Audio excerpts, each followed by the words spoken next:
대림절은 대강절이라고도 하고 또 강림절이라고도 합니다. 성탄절 전 4주간을 말하는데요. 이 기간은 특별히 예수님의 오심을 기다리는, 예수님께 집중하는 그런 절기입니다. 하나님의 아들 예수님께서 왜 이 땅에 오셨는지 그 의미를 분명히 알고 하나님의 아들 예수님을 보내주신 하나님의 사랑과 또 우리를 위해서 이 땅에 오신 예수님의 은혜에 감사하는 그런 절기가 되시기를 바랍니다. 예수님께서 이 땅에 오시는데 중요한 역할을 한 사람들이 많이 있는데요. 그 중에 한 사람이 마리아입니다. 예수님의 어머니 마리아. 어떻게 보면 예수님께서 이 땅에 오시는데 가장 결정적인 역할, 가장 큰 역할을 한 사람이 바로 예수님의 어머니 마리아입니다.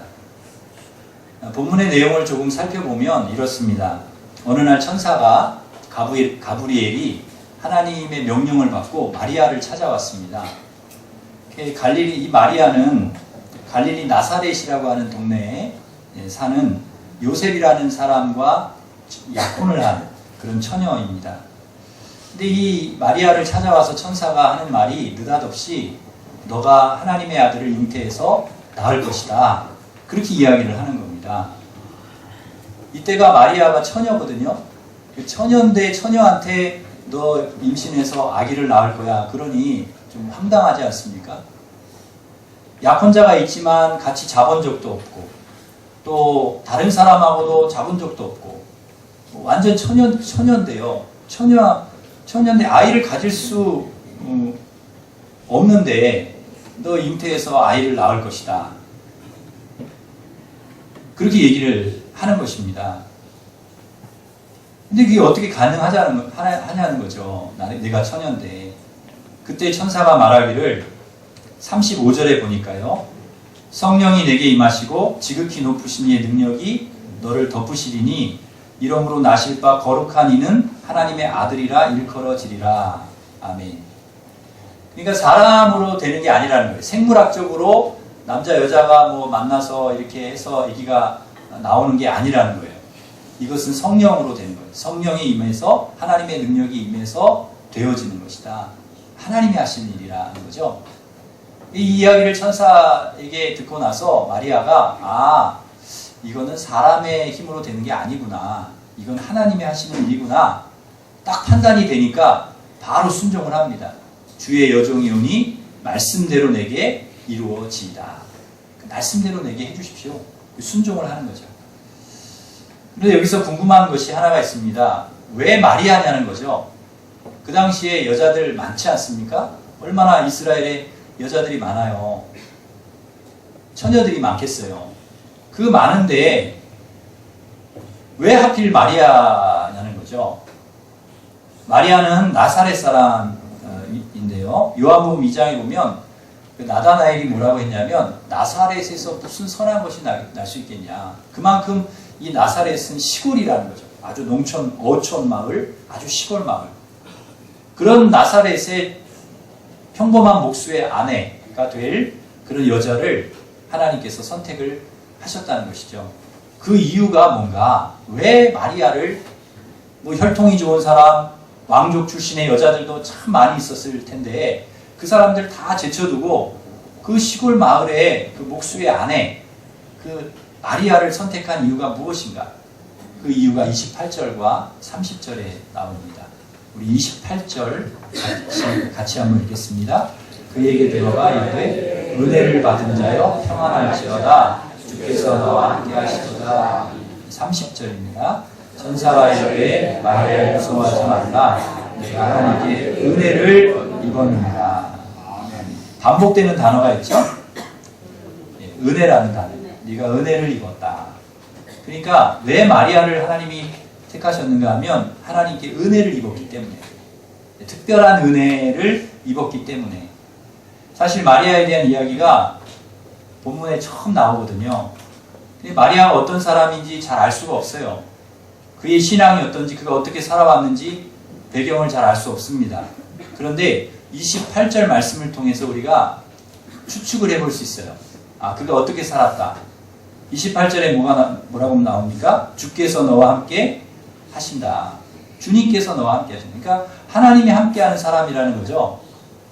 하나님께서 누구에게 은혜를 주시는가? 누구에게 축복을 주시는가? 하나님이 누구를 선택하셔서 이렇게 놀랍고 큰 일을 이루시는가? 하나님이 함께하는 사람, 하나님이 동행하는 사람, 함께하는 사람에게 은혜를 주신다는 거예요. 주께서 너와 함께 하시도다. 마리아는 늘 누구와 동행했다는 거예요? 하나님과 동행하고 신앙생활 잘했다는 거죠. 하나님과 함께하는 삶을 살았다는 거예요. 주님과 동행했다. 여러분 어떤 사람에게 은혜가 있습니까? 하나님이 어떤 사람에게 복을 주실까요? 하나님 함께하는 사람에게 은혜를 주십니다. 하나님이 함께하는 사람, 하나님 동행하는 사람, 하나님 복을 주신다는 거죠. 시편 73편 28절에 보면 다윗이요 하나님께 가까이함이 내게 복이라 그랬습니다. 하나님을 가까이 하는 것이 복이다. 다른 게 복이 아니라는 하나님 가까이 하는 것. 다윗이 그것을 알았다는 거죠. 어떤 사람이 복이 있는 사람인지 다윗은요. 어떤 사람에게 하나님이 은혜를 주시는지 잘 알았다는 거예요. 그래서 다윗은요. 베들레헴 시골 마을에 양치는 사람이었지만 그는 늘 누구와 동행을 했어요? 하나님과 동행했어요. 하나님 함께, 주님과 함께 양치면서도 늘 즐겁고 기쁘고 늘 감사하게 그렇게 늘 하나님 섬기고 하나님 예배하고 찬송하고 경배하고 그렇게 살았습니다. 주님과 함께하는 삶 그것이 그의 기쁨이고 그의 즐거움이었다는 거죠. 양을 치면서도 기뻐하고 양을 치면서도 행복해하고 좋아하고 막 그럴 수 있었던 이유가 주님과 함께하는 삶, 주님과 동행하는 삶이었기 때문에. 그래서 시편을 여러분 한번 보시면은요, 시편에 보면 온통 하나님을 향한 다윗의 찬송, 하나님을 경배하는 시, 하나님께 기도하는 시가 대부분입니다. 그 내용을 보면은 시편의 내용을 보면 하나님과 함께하는 것이 너무 좋다는 거예요. 기쁘다는 거야, 다윗이요. 주의 장막이 어찌 그리 사랑스러운지요. 주의 장막, 주의 전에 와서 예배드리는 거, 주님의 집에 거하는 게 너무 좋다는 거예요. 너무 행복하다는 거예요. 주님과 함께 지내는 것이 너무 좋다는 거예요. 그러면서 뭐라고 얘기합니까? 내가 영원히 여호와의 집에 거하리, 살리로다.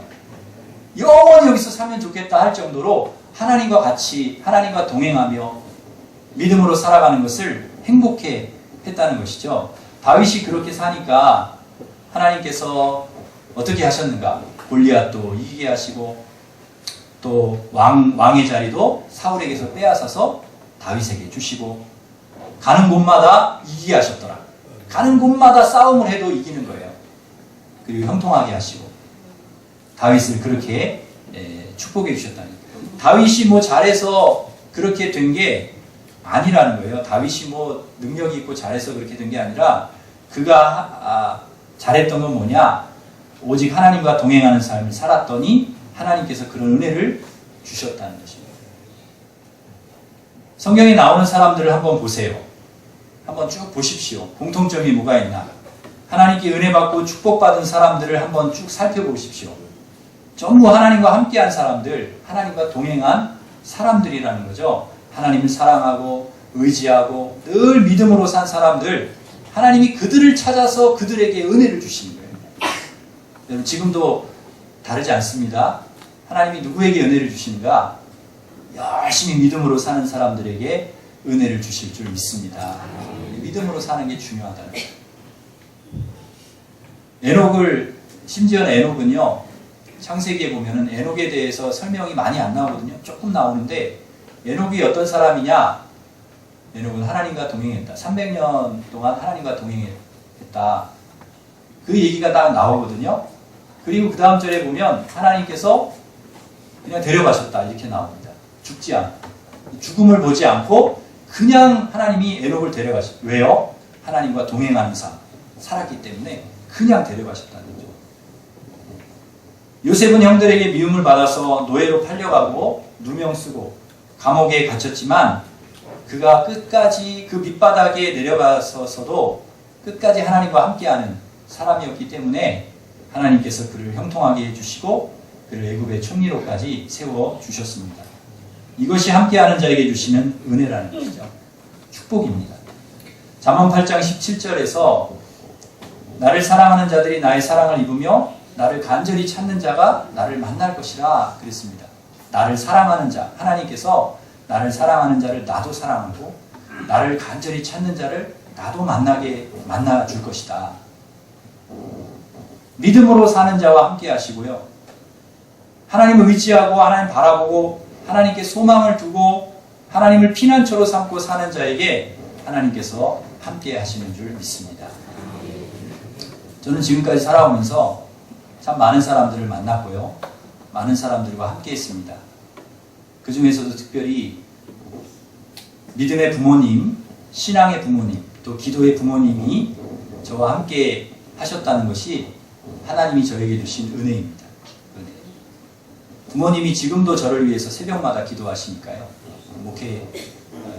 우리 아들 목회 잘하게 해달라 기도하시니까요. 그런 저를 위해서 저를 신앙으로 이끌어 주시고 저를 위해 지금까지도 기도하시는 부모님이 있다는 게 은혜죠. 저에게 큰 은혜입니다. 또 하나의 은혜는 믿음의 아내와 함께 할 수 있는 것도 은혜입니다. 하나님의 은혜. 힘들 때마다 위로해주고 힘을 주는 아내, 나를 위해 늘 기도해주는 아내가 있다는 것은 정말 하나님께서 저에게 주신 은혜입니다. 우리 아이들과 함께 할 수 있다는 것도 은혜예요. 우리 아이들 참 착하고 가끔가다 말을 안 들었지만은 그래도 착하고 기본적인 성품이 선하고 그리고 믿음 생활 잘하려고 하고 그런 아이들과 함께 이렇게 지내는 것이 얼마나 행복하고 하나님의 은혜인지 모릅니다. 그리고 우리 일심교회 성도들과 함께 이렇게 신앙생활을 같이 할 수 있다는 거 하나님이 주신 은혜입니다. 좋은 사람들을 만나고 함께 할 수 있다는 거 이게 은혜이죠. 하나님이 주신 은혜이죠. 그러나 가장 큰 은혜는 무엇인가 하면 하나님과 함께 살아갈 수 있다는 것. 하나님과 동행하며 산다는 것. 하나님이 나와 함께 하신다는 것. 이게 가장 큰 은혜라는 것입니다. 전지전능하신 하나님, 우리를 지키시고 보호하신 하나님, 우리를 죄악에서 건져주시고 구원해주신 하나님, 이 세상을 떠나서라도 저 천국으로 우리를 인도해 주실 하나님과 내가 일평생 함께 한다는 것이 은혜라는 것입니다. 이것이 은혜인 줄 믿습니다. 저는 조카가 하나 있습니다. 조카가 하나밖에 없어요. 누나 딸인데 그 조카가 하나입니다. 근데 이 아이가 고려대학교 들어가서 열심히 공부하더니 지금 졸업반이거든요. 4학년인데 이번에 고대대학원 로스쿨 시험을 봤어요. 로스쿨에 합격을 해서 3년 동안 공부하고 졸업을 하면 변호사나 검사, 판사의 길이 열립니다. 근데 경쟁률이 이번에 로스쿨 시험을 봤는데 어마어마했어요. 경쟁률이 너무너무 높았어요. 시험도 어렵고. 지난주에 제가 밥을 사줬거든요. 조카 밥을 사줬는데 1차는 합격을 했대요. 시험을 봤는데 합격을 했대. 2차 면접이 남았대요. 면접 시험만 합격하면 되는 거예요. 합격을 하는 건데 얘가 힘이 없는 거예요. 면접을 봤는데 면접 때 너무 떨었다는 거예요. 자기는 안 떨 줄 알았대요. 그 면접 들어가기 전까지는 담대 했대요. 근데 딱 들어가니까 그때부터 후들후들 떨리더라고요. 교수님들이 물어보는데 생각이 아무것도 안 나더래요. 노랗더래요. 너무 떨려가지고 겨우겨우 그냥 떨면서 대답을 하고 또 물어보길래 또 겨우 자기가 무슨 대답을 했는지도 생각이 전혀 안 난대. 그냥 막 떨려가지고 대답을 했대요. 그랬더니 면접관들이 그러더래요. 왜 이렇게 떠냐고. 떠는 게 보이는 거죠. 떠는 게. 나도 모르겠다고 왜 이렇게 떠는지. 집에서 우황청심원 먹고 왔는데 이 약효가 떨어진 것 같다고. 그랬더니 막 웃더래요. 면접관들이. 그러더니 그렇게 떨리면 집에 가라고. 됐다고 가라고. 그래서 면접 끝났다고. 아이고 왜 이렇게 많이 떠냐고. 그러고서 이제 가라고 그래서 나왔대요. 면접 끝났다고.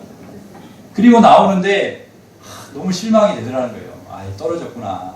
왜 이렇게 떨었나. 아이 바보같이 왜 이렇게 떨었나. 좀 잘할걸. 면접 좀 잘할걸. 그리고는 얘가 완전히 힘이 빠진 거예요. 얘가 하도 힘이 없어서 제가 밥을 사주면서 제가 그랬습니다. 야 오히려 떠는 게 더 좋을 수도 있다. 이거 모르는 일이다 이거. 야 내가 면접관이라도 사실 이렇게 딱 앞에 있으면 떠는 사람이 좋지. 그래도 좀 떨면서 이렇게 오는 사람이 낫지. 막 당당하게 와가지고 아, 문제 없습니다. 다 대답합니다. 아무거나 물어보세요. 이런 사람이 좋겠냐? 좀 떨고 좀 그런 사람이 낫지. 혹시 아냐? 너 제일 많이 떨어서 너 불쌍해서 붙여줬지? 제가 이제 위로하느라고 이제 그런 말을 이제 해줬죠. 조카한테. 너 하나님 하시는 일은 모르는 거다. 너 합격 그 발표 날 때까지 너 모르는 거야. 근데 우리 이 아이가 조카가 개척교회 목사님 딸이거든요. 그래서 매형이 목회하는데 아빠가 군산에서 이렇게 힘들게 목회하는데 얘가 하나밖에 없는 딸인데요. 이 아이가 공부를 그렇게 잘하는 거예요. 그래서 보낼 형편이 안 돼서 학원도 못 보내고 혼자 이렇게 공부를 하는 거죠. 그래가지고 얘가 고대를 들어갔어요. 근데 개척교회니까 무슨 봉사할 사람들이 있어요? 얘가 다 하는 거예요. 피아노 반주도 하고 교사도 하고 하여튼 다 굳은 일 다 이 딸이 목회하는 아빠의 큰 힘이 되는 거죠. 그런데 이 아이가 공부도 잘하고 겸손하고 신앙이 얼마나 좋은지 꼭 마리아 같아요. 마리아. 그런데 어제 그 대학원 그 로스쿨 합격자 발표가 났어요. 어제 그저께. 붙었을까요? 떨어졌을까요? 이제는 우리 성도님들이 눈치가 벌써 어마어마합니다. 눈치가 벌써 이미 얘기할 때 제가 이거 예화할 때 벌써 이미 알고 계세요. 제가 안 붙었으면 얘기도 안 하죠. 붙었다는 거예요. 붙었대요. 누나한테 전화가 왔는데 막 거의 밤 울면서 전화를 했더라고요. 떨어진 줄 알았는데 붙었다고. 너무 감사하다고. 기도해줘서 고맙다고. 제가 할렐루야가 막 저절로 나오더라고요. 야, 하나님이 하시는 일 모른다. 누나도 그러고 조카도 그러고 자기들이 잘해서 된 게 아니라는 거예요. 그 고백이 절로 나와요. 이게 우리가 잘해서 된 게 아니라는 거예요. 이게 이렇게 될 줄 몰랐다는 거예요. 떨어진 줄 알았다는 거예요. 그런데 하나님이 붙여주셨다는 거예요. 이게 은혜라는 것이죠. 그렇게 열심히 노력하고 신앙생활 잘하더니 하나님께서 이 조카에게 은혜를 주시고요. 또 힘들게 목회하는 매형과 누나에게 하나님께서 이 조카를 통해서 귀한 선물을 주신 것입니다. 이게 얼마나 감사한지요. 여러분, 우리가 힘들어도 믿음 생활 잘하시기를 바랍니다. 이게 우리가 힘이 있다고 되는 게 아니에요. 하나님이 은혜를 주셔야, 도와주셔야. 하나님이 함께 하시면 지금 내가 안 돼도요, 안 되는 게 아니에요. 힘든 삶이 동굴이 아닙니다. 끝이 보이지가 않는 동굴이 아니에요. 터널입니다. 통과하게 되어 있어요. 지금 힘든 일이 있어도, 고난이 있어도, 어려운 일이 있어도 반드시 끝이 있습니다. 통과하게 해주세요. 그러나 하나님이 함께 하시지 않으면 잘 돼도 그게 잘 되는 게 아닙니다. 하나님이 함께 하시는 것이 중요한 거예요. 그래야 하나님이 은혜를 주신다는 거예요. 내가 잘한다고 다 되는 겁니까? 내가 돈이 많다고, 가진 것이 많다고, 내가 배웠다고, 내가 갑이라고 다 되는 겁니까? 아니라는 거예요. 여러분, 요즘에 뉴스 한번 보세요. 우리나라에서 가장 큰 항공회사, 어느 회사라고 제가 말은 안 하겠어요. 가장 큰 항공회사. 거기에 사장님하고 그 딸이요, 그 부사장이요, 딸이 죄송합니다. 잘못했습니다. 세상에 수천억 아니 수조원 가진 재벌 부녀가 전 국민에게 고개 숙여서 사과하는 것을 한번 보십시오. 뭐 때문에? 땅콩 때문에. 땅콩 때문에. 여러분, 세상에 땅콩 한 봉지 때문에 전 국민에게 비난을 받고 망신을 당하고요. 회사 이미지가 완전히 추락을 하고 모든 자리에서 다 물러나는 거예요. 부사장직, 무슨 등기이사 다 물러나고 땅콩 한 봉지 때문에. 그동안에 쌓아놓았던 것, 그 회사가 쌓아놓았던 이미지, 그 사장이 쌓아놓았던 그 모든 것들, 부사장이 쌓아놓았던 다 무너지는 거잖아요. 그런데 또 재밌는 것은요, 요즘에 그 땅콩이 잘 팔린다고 하더라고요. 그 땅콩, 그 부사장님이 안 먹는다, 이런 거. 그랬던 땅콩을 또 우리나라 사람 잘 먹는데요. 그 매출이 4%가, 4배가 올랐대요, 4배가. 매출. 그 땅콩이 도대체 무슨 땅콩이냐. 마카다미아, 나도 먹어보자. 누구는 그 땅콩 때문에 죽게 생겼는데, 또 우리나라 사람은 그 땅콩을 또 사서 드신다니.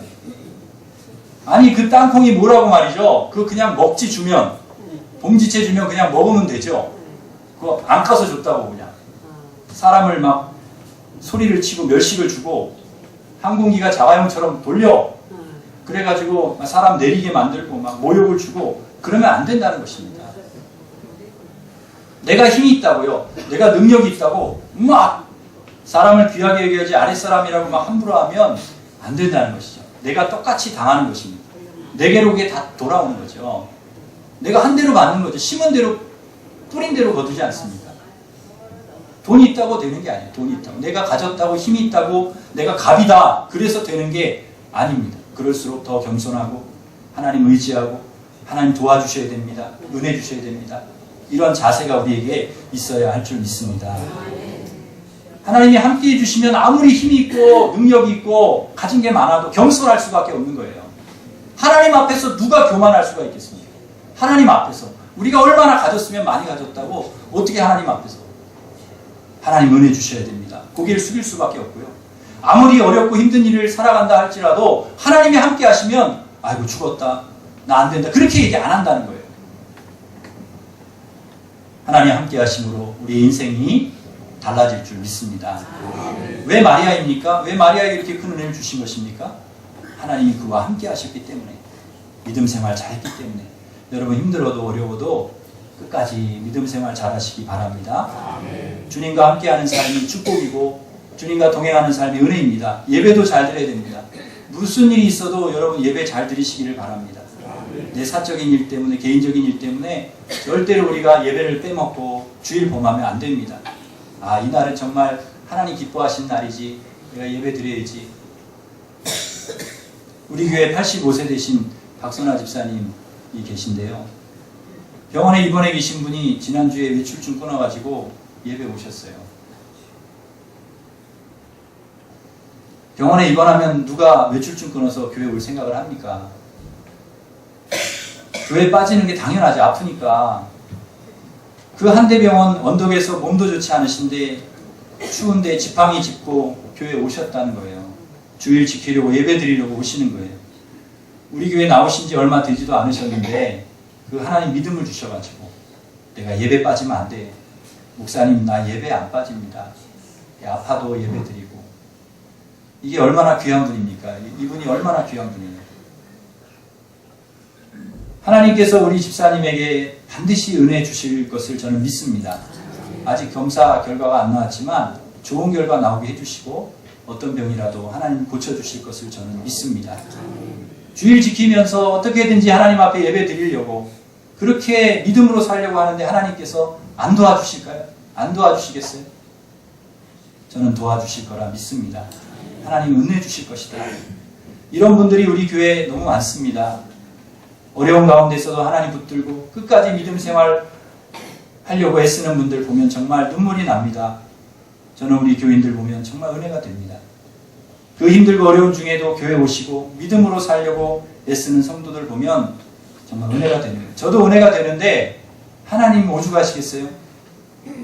여러분 절대 낙심하지 마시고 절망, 원망, 불평하지 마시고 힘든 중에도 어려운 중에도 마리아처럼 끝까지 하나님 붙들고 하나님 함께 하심을 믿고 믿음으로 살아가시면 그래서 하나님이 반드시 여러분에게 은혜 주실 줄, 복 주실 줄 믿습니다.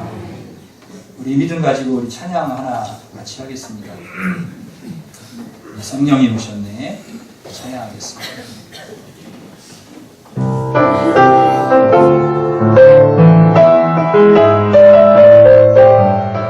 하나님께서 고아와 같이 우리를 버려두지 않으시고 함께 하시기를 믿습니다. 험한 시절 지날 때 깊은 숨을 쉴 때 그 아픔을 보시며 당신하는 분이 고아와 같이 너희를 버려두지 않으리. 내가 너희와 영원히 함께하리라. 성령이 오셨네.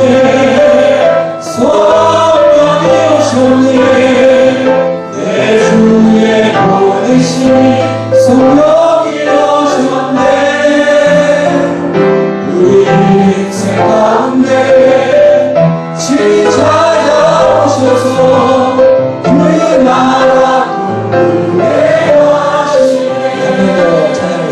시절 지날 때 험한 시절 지날 때 깊은 한숨을 쉴 때 그런 풍경을 보시며 안식하는